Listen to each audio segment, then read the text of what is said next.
Mainit na sabaw sa inyo mga katrabaho. Ang menu na lulutuin ngayon ng ating katrabaho ay sinigang na tanigi. At tinanda na nga natin mga katrabaho yung kakailanganin para sa ating sinigang na tanigi. Kung napapansin nyo, walang kangkong.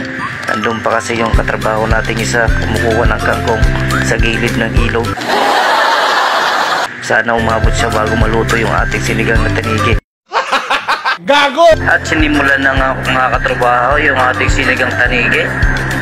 Nilaga muna ng ating katrabaho yung ating isdang tanigi.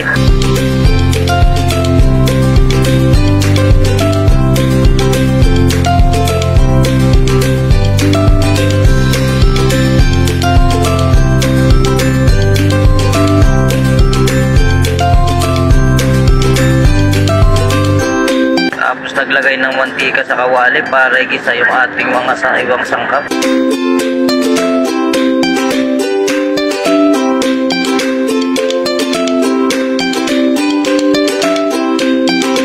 Shuffle niya ng konti ating mga ibang sangkap, galog-galog.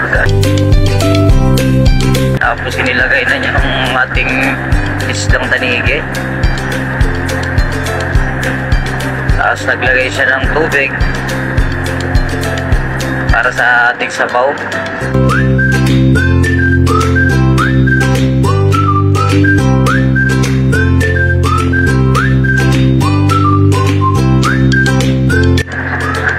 At kumuha na nga rin siya mga katrabaho ng mga panimpla para sa sinigang. Inilagay niya sa kawali. Tapos tinakpan niya mga katrabaho.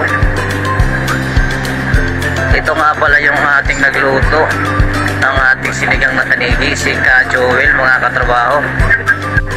At nakahabol nga mga katrabaho yung ating katrabaho na kumuha ng kangkong sa gilid ng ilog.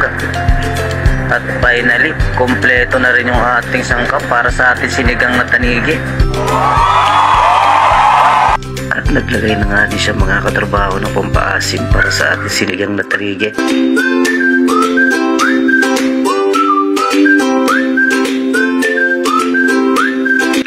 At sinunod na nga niya ilagay mga katrabaho yung kangkong natin at saka siling labuyo.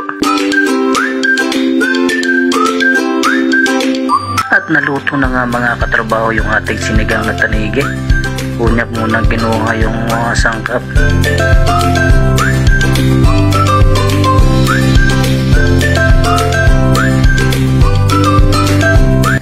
At tinating nga po mga katrabaho sa dalawang order kasi dalawang order nga pala yung dinuto niya kasi yung order ng ating customer ay dalawa.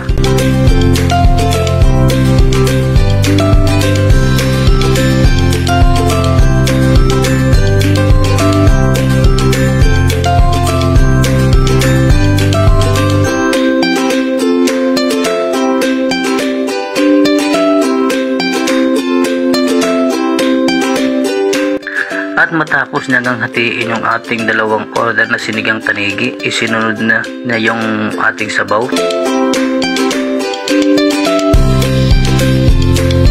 Ito na nga mga katrabaho yung ating sinigang na tanigi, mainit-init pa para sa inyo ay hindi pala para sa ating customer.